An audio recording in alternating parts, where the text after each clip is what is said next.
29 नवंबर 2023 को लॉन्च होने वाला है। 29 नवंबर के बाद आप इस इंश्योरेंस प्लान को बाय कर सकते हैं। तो आइए सबसे पहले जानते हैं कि इस प्लान की क्या खास बातें हैं। तो यहाँ पर सबसे पहले इस प्लान की खास बात यह है कि ये एक होल लाइफ इंश्योरेंस प्लान है, यानी कि आपकी पूरी लाइफ टाइम इसमें आपका इंश्योरेंस कवर रहता है।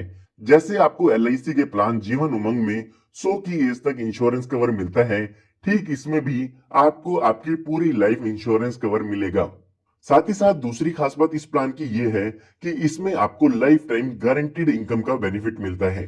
जैसे आपको एलआईसी के प्लान जीवन उमंग में 8% की गारंटीड रिटर्न मिलती है, ठीक उसी तरह से एलआईसी के इस प्लान में आपको 10% आपके सम एश्योर्ड का ईयरली रिटर्न मिलता है, जिसे हम यहाँ पर रेगुलर इनकम बेनिफिट कह सकते हैं। उसके बाद यहाँ पर अगली खास बात यह है कि इसमें कम से कम जो प्रीमियम पेइंग टर्म है वो 5 साल की रखी गई है। तो जो लोग कम समय प्रीमियम पे करने वाली पॉलिसी लेना चाहते हैं वो इस प्लान को ले सकते हैं। काफी लोगों के साथ ये प्रॉब्लम होती थी कि वो चाहते थे कि कोई ऐसी पॉलिसी हो जिसमें 5 से 10 साल प्रीमियम पे करना पड़े। तो जो लोग कम सालों के लिए प्रीमियम पे करना चाहते थे वो लोग इस प्लान को ले सकते हैं। उसके बाद यहाँ पर इस प्लान की खास बात एक ये भी है कि इसमें आपको गारंटीड एडिशन मिलता है। यहाँ पर अगर हम बात करें एलआईसी के प्लान जीवन उमंग की, तो उसमें आपको यहाँ पर बोनस मिलता है, लेकिन इस प्लान में आपको गारंटीड एडिशन मिलेगा, यानी कि जो भी यहाँ पर आपको अमाउंट मिलना होगा वो गारंटीड होगा। वो आपको पहले ही बता दिया जाएगा, जो भी गारंटीड एडिशन का रेट होगा उसके अकॉर्डिंग आपको ये आपकी पॉलिसी में गारंटीड एडिशन मिलेगा। आइए एक बार जानते हैं कि कौन कौन लोग इस इंश्योरेंस प्लान को ले सकते हैं। उसके बाद एक एग्जांपल लेके हम इस पूरे इंश्योरेंस प्लान को डिटेल में समझेंगे। तो यहाँ पर अगर हम बात करें मिनिमम एज की, तो इस प्लान को लेने के लिए जो मिनिमम एज है वो 90 दिन की रखी गई है, और जो मैक्सिमम एज है वो यहाँ पर 65 ईयर्स की दी गई है, यानी कि 90 दिन के बच्चे से लेके 65 साल तक के बुजुर्ग व्यक्ति इस इंश्योरेंस पॉलिसी को ले सकते हैं। उसके बाद यहाँ पर बात आती है प्रीमियम पेइंग टर्म की, यानी कि इस पॉलिसी में आपको कितने सालों तक पॉलिसी के प्रीमियम की पेमेंट करनी होगी। तो जैसे कि मैंने आपको बताया कि कम से कम आप इसमें 5 सालों तक प्रीमियम की पेमेंट कर सकते हैं, और ज्यादा से ज्यादा 16 सालों तक इसमें आप पॉलिसी के प्रीमियम की पेमेंट कर सकते हैं। इसके बीच की कोई भी पॉलिसी टर्म आप चूज कर सकते हैं, चाहे वो 6 साल है, 7 साल है, 10 साल है, 12 साल है। इनमें से जो भी आप प्रीमियम पेइंग टर्म चूज करना चाहे वो यहाँ पर आप कर सकते हैं। उसके बाद यहाँ पर मिनिमम एज और मैक्सिमम एज के लिए एक क्राइटेरिया दिया हुआ है, जिसकी टेबल आप स्क्रीन पर देख सकते हैं। इस टेबल को ध्यान में रखते हुए ही आपको अपनी मिनिमम एज और मैक्सिमम एज चेक करनी है कि आप इस पॉलिसी को ले पाएंगे या आप नहीं ले पाएंगे। फॉर एग्जाम्पल, आप यहाँ पर अगर 16 साल की प्रीमियम पेइंग टर्म चूज करना चाहते हैं तो आपकी मिनिमम एज 90 दिन की होनी चाहिए, और जो मैक्सिमम एंट्री एज है वो 59 ईयर्स तक के व्यक्ति ले सकते हैं। उसके बाद अगर आप यहाँ पर 10 साल की प्रीमियम पेइंग टर्म लेना चाहते हैं तो आपकी मिनिमम एज 6 साल की होनी चाहिए, और जो आपकी मैक्सिमम एंट्री एज है वो 65 साल की होनी चाहिए। इसके अलावा अगर यहाँ पर आप 5 सालों के लिए प्रीमियम पेइंग टर्म चूज करना चाहते हैं तो आपके जो बच्चे की उम्र है वो 8 साल की होनी चाहिए, और ज्यादा से ज्यादा 65 साल तक के व्यक्ति 5 साल की प्रीमियम पेइंग टर्म को चूज कर सकते हैं। तो इस टेबल को ध्यान में रखते हुए आपको अपनी मिनिमम एंट्री एज और मैक्सिमम एंट्री एज चेक कर लेनी है। उसके बाद यहाँ पर बात आती है मिनिमम बेसिक सम एश्योर्ड की, यानी कि आप कम से कम इसमें कितना इंश्योरेंस कवर ले सकते हैं। तो वो अमाउंट यहाँ पर 5 लाख रुपए का दिया गया है। इसका मतलब ये नहीं है कि आपको 5 लाख रुपए पे करने होंगे। इसके बेसिस पे जो भी आपका इंश्योरेंस है वो कैलकुलेट किया जाता है, या हम कह सकते हैं कि ये आपका इंश्योरेंस कवर का अमाउंट है। उसके बाद यहाँ पर बात आती है मैक्सिमम सम एश्योर्ड की, यानी कि ज्यादा से ज्यादा बीमा आप इसमें कितना ले सकते हैं। तो उसकी यहाँ पर कोई भी लिमिट नहीं है, ये आपकी इनकम पे डिपेंड करता है कि आपकी इनकम के अकॉर्डिंग कितना ज्यादा इंश्योरेंस एलआईसी आपको देती है। तो आइए अब एक एग्जांपल की मदद से समझते हैं कि यह पूरा इंश्योरेंस प्लान कैसे काम करता है। तो एग्जांपल समझने के लिए हम मान लेते हैं कि जो आपकी उम्र है वो 30 साल की है, और आप इसमें 10 लाख रुपए का इंश्योरेंस कवर लेना चाहते हैं, यानी कि जो हमारा बेसिक सम एश्योर्ड है वो 10 लाख रुपए का है। उसके बाद हमें यहाँ पर अपनी प्रीमियम पेइंग टर्म चूज करनी होगी, जो कि हम चूज कर लेते हैं यहाँ पर 16 साल की, यानी कि 16 सालों के लिए हम इसमें पॉलिसी के प्रीमियम की पेमेंट करना चाहते हैं। अगर आप यहाँ पर कम सालों के लिए प्रीमियम पे करना चाहते हैं तो कम प्रीमियम पेइंग टर्म चूज कर सकते हैं, उसमें आपको यहाँ पर ज्यादा प्रीमियम पे करना होगा। तो हमारे यहाँ पर एग्जाम्पल के अकॉर्डिंग जो प्रीमियम की कैलकुलेशन होगी वो यहाँ पर आती है 58,750 रुपए की, जिसमें कि आपको जीएसटी और ऐड करना होगा। तो ये जो प्रीमियम है वो आपको ईयरली पे करना होगा। अगर आप इसको क्वार्टरली पे करना चाहे, 6 मंथ में पे करना चाहे या मंथली पे करना चाहे तो वो भी कर सकते हैं। ये मैंने जो प्रीमियम का अमाउंट बताया है वो आपको ईयरली बताया है।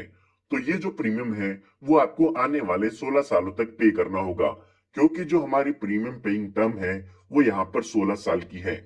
उसके बाद यहाँ पर आपको 2 सालों के लिए वेट करना होगा, क्योंकि यहाँ पर एक डेफरमेंट पीरियड दिया गया है। उसके बाद जब आपकी पॉलिसी का 19th ईयर होगा उस टाइम पर यहाँ पर आपको इस पॉलिसी के बेनिफिट मिलना शुरू होंगे। तो यहाँ पर जब आपकी पॉलिसी का 19th ईयर होगा उस टाइम ही आपको जो सर्वाइवल बेनिफिट है या इस पॉलिसी के इनकम बेनिफिट है वो यहाँ पर मिलना शुरू होंगे।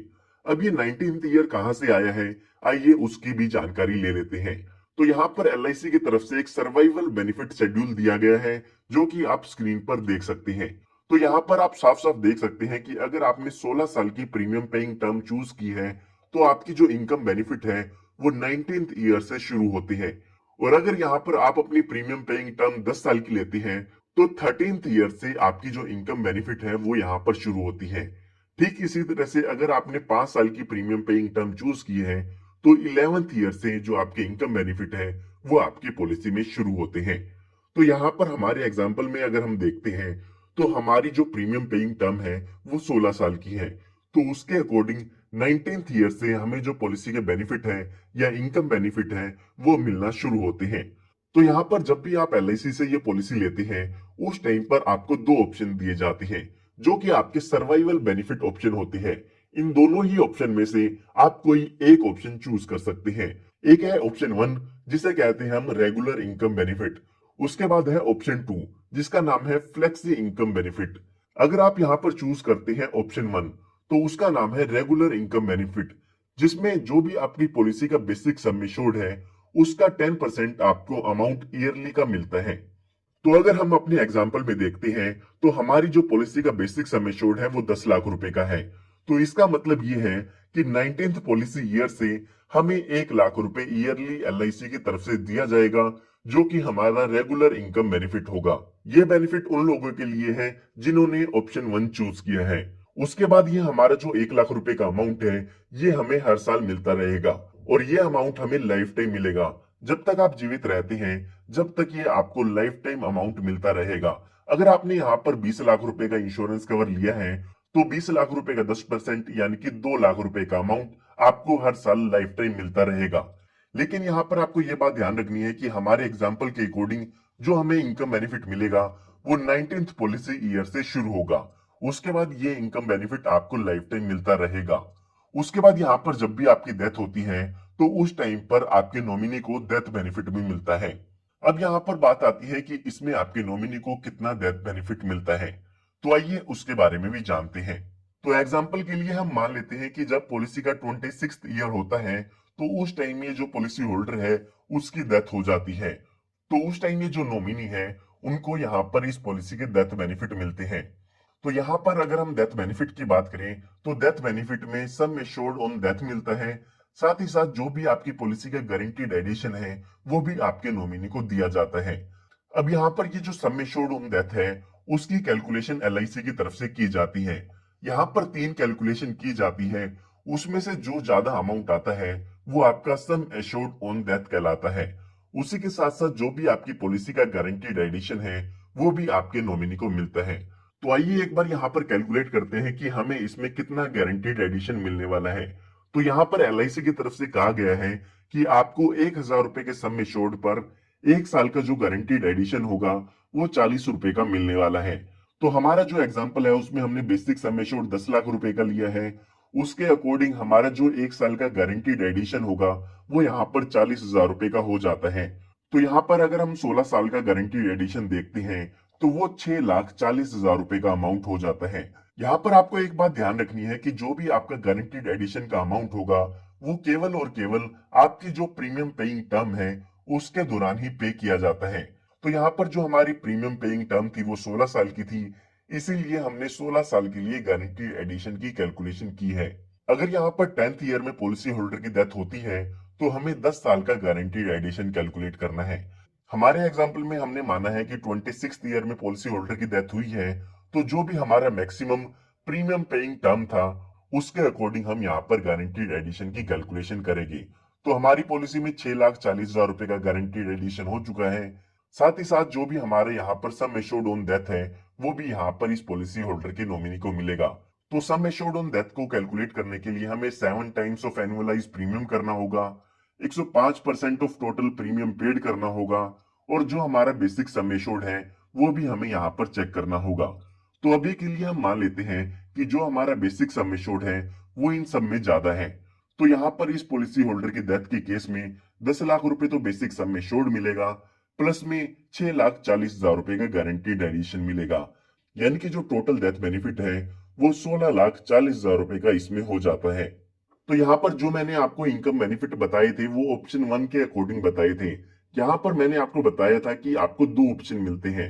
जो दूसरा ऑप्शन यहाँ पर मिलता है वो है फ्लेक्सिबल इनकम बेनिफिट का, जिसमें जो भी आपके बेसिक सम एश्योर्ड है उसका 10% आपको अमाउंट मिलता है। लेकिन उसमें यहाँ पर आपको एक बेनिफिट और मिलता है कि आपको ये जो अमाउंट मिलना है, जो कि आपको इनकम बेनिफिट मिलना है, उसको आप डेफर कर सकते हैं। यानी कि उस अमाउंट को एवरी ईयर ना लेकर आप जब चाहे बाद में उस अमाउंट को ले सकते हैं। अगर आप ये अमाउंट नहीं लेते हैं तो LIC उस पर आपको 5.5% का ईयरली इंटरेस्ट भी देती है। तो अगर आपको ये इनकम बेनिफिट एवरी ईयर नहीं चाहते हैं तो आपको ऑप्शन 2 चूज करना चाहिए, जिसमें जो आपका बैलेंस अमाउंट है उस पर आपको इंटरेस्ट मिलेगा, और उसके बाद यहाँ पर जब भी आपको वो पैसा चाहिए होगा उसका कुछ परसेंट अमाउंट आप एप्लीकेशन दे के विड्रॉ कर सकते हैं। यहाँ पर जो भी आपका बैलेंस फंड है उसका 75% तक का अमाउंट आप एक साल में विड्रॉ कर सकते हैं। उसके लिए आपको एक रिटर्न रिक्वेस्ट देनी होगी। तो यहाँ पर आप ऑप्शन 1 भी चूज कर सकते हैं और ऑप्शन 2 भी चूज कर सकते हैं। दोनों ही केस में जो डेथ बेनिफिट है वो यहाँ पर सेम ही मिलने वाले हैं। तो यहाँ पर मैं उम्मीद करता हूँ कि जो भी आपको यहाँ पर एग्जाम्पल है वो क्लियरली समझ में आ गया होगा। यहाँ पर मैं आपको कुछ बातें दोबारा बताना चाहूंगा ताकि आपको फिर से सारी जो बातें हैं वो इस प्लान की क्लियर हो सके। तो यहाँ पर जो भी हमने यहाँ पर 19th ईयर लिया है इस पॉलिसी के बेनिफिट लेने के लिए, वो यहाँ पर टेबल में दिया गया है। उस टेबल के अकॉर्डिंग ही हमें पता चलेगा कि इनकम बेनिफिट हमें कौन से ईयर से मिलने वाले हैं। तो आपकी जो प्रीमियम पेइंग टर्म है वो देख के ये आप जान सकते हैं कि आपको इनकम बेनिफिट कौन से ईयर में मिलने वाले हैं। उसके बाद यहाँ पर आपको ये बात ध्यान रखनी है कि जो भी गारंटीड एडिशन आपको मिलना है वो केवल और केवल प्रीमियम पेइंग टर्म के दौरान ही मिलने वाला है। काफी लोग यहाँ पर सोचते हैं कि प्रीमियम पेइंग टर्म के बाद भी उनको गारंटीड एडिशन मिलेगा, लेकिन ऐसा यहाँ पर बिल्कुल भी नहीं है। उसके बाद यहाँ पर अगली बात आपको ध्यान में ये रखनी है कि सर्वाइवल बेनिफिट के लिए आपको दो ऑप्शन मिलते हैं। इन दोनों ही ऑप्शन में से कोई एक ऑप्शन आप चूज कर सकते हैं। उसके अलावा यहाँ पर जो डेथ बेनिफिट की कैलकुलेशन है वो मैं आपको बता चुका हूं कि यहाँ पर sum assured on death plus guaranteed addition death के केस में मिलता है। जो ये सम एश्योर्ड ऑन डेथ है उसकी कैलकुलेशन के लिए यहाँ पर आपको तीन ऑप्शन मिलते हैं। उन तीन ऑप्शन में से जो भी ज्यादा अमाउंट आता है उसके अकॉर्डिंग ही आपका सम एश्योर्ड ऑन डेथ का अमाउंट चूज किया जाता है। आइए अब बात करते हैं कि इसमें आपको और क्या क्या बेनिफिट मिल जाते हैं। तो यहाँ पर सबसे पहला आपको बेनिफिट मिलता है वो है लोन का। तो यहाँ पर अगर आप अपनी पॉलिसी पर लोन लेना चाहते हैं तो पॉलिसी शुरू होने के 2 साल बाद आप अपनी पॉलिसी पर लोन ले सकते हैं। उसके अलावा यहाँ पर अगर आप अपनी पॉलिसी को सरेंडर कराना चाहते हैं या बंद कराना चाहते हैं तो वो भी आप पॉलिसी के 2 साल बाद करा सकते हैं। हालांकि उस केस में जो भी आपकी यहाँ पर चार्जेस हैं वो डिडक्ट किए जाते हैं। उसके बाद यहाँ पर बात आती है रिवाइवल की। तो यहाँ पर अगर आपकी पॉलिसी लैप्स हो जाती है तो 5 सालों के अंदर अंदर आप अपनी पॉलिसी को रिवाइव भी करा सकते हैं। जो भी आपका फर्स्ट अनपेड प्रीमियम है उसके 5 सालों के अंदर अंदर आप अपनी पॉलिसी को रिवाइव करा पाएंगे। उसके लिए आपको जो भी प्रीमियम है और साथ ही साथ जो लेट फीस के चार्जेस है वो पे करने होंगे। उसके बाद यहाँ पर बात आती है ऑप्शनल राइडर्स की, यानी कि इस पॉलिसी में आप कुछ एक्स्ट्रा प्रीमियम पे करके एक्स्ट्रा बेनिफिट ले सकते हैं। फॉर एग्जाम्पल यहाँ पर आप LIC का प्रीमियम वेवर बेनिफिट राइडर ले सकते हैं। फॉर एग्जाम्पल अगर आपने बच्चों के लिए पॉलिसी ली है और आपके साथ कोई दुर्घटना हो जाती है तो उस केस में जो बच्चों की पॉलिसी का प्रीमियम है वो यहाँ पर माफ कर दिया जाता है। तो इस तरह के और भी काफी राइडर्स हैं जो इस पॉलिसी में अवेलेबल है, जैसे कि LIC का premium waiver benefit rider, LIC का क्रिटिकल इलनेस राइडर, LIC का new term assurance rider, LIC का accidental death and disability benefit rider या फिर LIC का एक्सीडेंटल बेनिफिट राइडर। तो इन राइडर्स को अगर आप लेना चाहते हैं तो एक्स्ट्रा प्रीमियम पे करके अपनी पॉलिसी में ऐड करा सकते हैं। उसके बाद यहाँ पर अगर आप प्रीमियम के रेट्स चेक करना चाहते हैं तो उसकी टेबल्स भी आपको यहाँ पर स्क्रीन पर दिख जाएगी। 10 लाख रुपए के बेसिक सम एश्योर्ड पर कितनी एज पर कितनी प्रीमियम पेइंग टर्म पर आपको कितना प्रीमियम पे करना होगा वो आप इस टेबल पर देख सकते हैं। उसके बाद यहाँ पर बात आती है मोड ऑफ प्रीमियम की। तो यहाँ पर इस पॉलिसी का जो प्रीमियम है उसको आप मंथली पे कर सकते हैं, क्वार्टरली पे कर सकते हैं, हाफ ईयरली पे कर सकते हैं या ईयरली भी पे कर सकते हैं। जो भी प्रीमियम पेमेंट मोड आप चूज करना चाहें उसके अकॉर्डिंग यहाँ पर आपको प्रीमियम पे करना होगा। उसके बाद यहाँ पर बात आती है मैच्योरिटी बेनिफिट की। तो काफी लोगों के मन में यह ख्याल जरूर आया होगा कि इस पॉलिसी में कोई भी मैच्योरिटी बेनिफिट नहीं है। तो यहाँ पर इस पॉलिसी में आपको कोई भी मैच्योरिटी बेनिफिट नहीं मिलता है। आप यहाँ पर इस पॉलिसी का सर्कुलर देखते हैं तो उसमें लिखा गया है maturity benefit is not available under this plan. तो इसमें आपको केवल और केवल इनकम बेनिफिट या सर्वाइवल बेनिफिट मिलते हैं। उसके साथ साथ अगर पॉलिसी होल्डर की डेथ भी होती है तो यहाँ पर डेथ बेनिफिट भी दिए गए हैं। लेकिन इस पॉलिसी में आपको कोई भी मैच्योरिटी वैल्यू नहीं मिलती है। तो यहाँ पर मैं उम्मीद करता हूँ आपको इस प्लान की पूरी इंफॉर्मेशन मिल गई होगी। फिर भी अगर आपको कोई डाउट है तो वो आप मुझसे कमेंट में पूछ सकते हैं। उम्मीद करता हूँ आपको ये इंफॉर्मेशन काफी पसंद आई होगी। अगर आपको ये इंफॉर्मेशन पसंद आई है तो इस वीडियो को लाइक जरूर कीजिएगा। साथ ही साथ आप इस चैनल को सब्सक्राइब कर सकते हैं क्योंकि इस तरह की लेटेस्ट वीडियोस मैं आप सभी के लिए लाता रहता हूँ। धन्यवाद।